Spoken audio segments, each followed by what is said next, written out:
ఈ ఇన్సిడెంట్ అయింది 2 ఆగస్టు ఉదయం. ఆ రోజు శాసనసభ నడిచింది. అప్రాప్రియేషన్ బిల్ అయిపోయింది, ఇంకా గవర్నమెంట్ బిజినెస్ ఏదో నడుస్తూ ఉంది.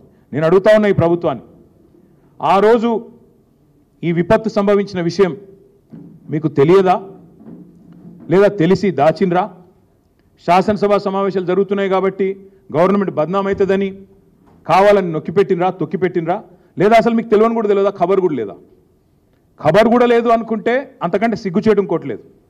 మరి రాష్ట్రంలోని మున్సిపల్ శాఖ ఏం చేస్తున్నట్టు, ఎవరి ఆధ్వర్యంలోనైతే పనులు జరుగుతున్నాయో హెచ్ఎండబ్ల్యూఎస్ వాళ్ళేం చేస్తున్నట్టు, రాష్ట్రంలోని నిఘా వ్యవస్థ ఏం చేస్తున్నట్టు, మీ గూఢచారి సంస్థలు ఏం చేస్తున్నట్టు, అసలు మీకు ఖబర్ లేదనుకుంటే సిగ్గుచేటు. మీకు తెలవాల, ముఖ్యమంత్రికి రాష్ట్ర ప్రభుత్వానికి సంఘటన జరిగిన క్షణాల్లోనే సమాచారం రావాలా.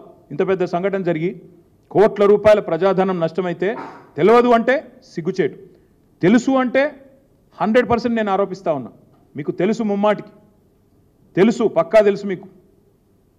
కానీ మీరు వారం రోజులు దాచిపెట్టారు. వారం రోజులు దాచిపెట్టి గోప్యత మెయింటైన్ చేయాల్సిన అవసరం ఏమొచ్చింది? ఇది మీ తప్పని మీకు తెలుసు, మీరు చేసింది తప్పని తెలుసు, ఇది మీ నిర్వాహకం వల్ల, మీరు ఆగమాగం చేయడం వల్ల జరిగిందని తెలుసు.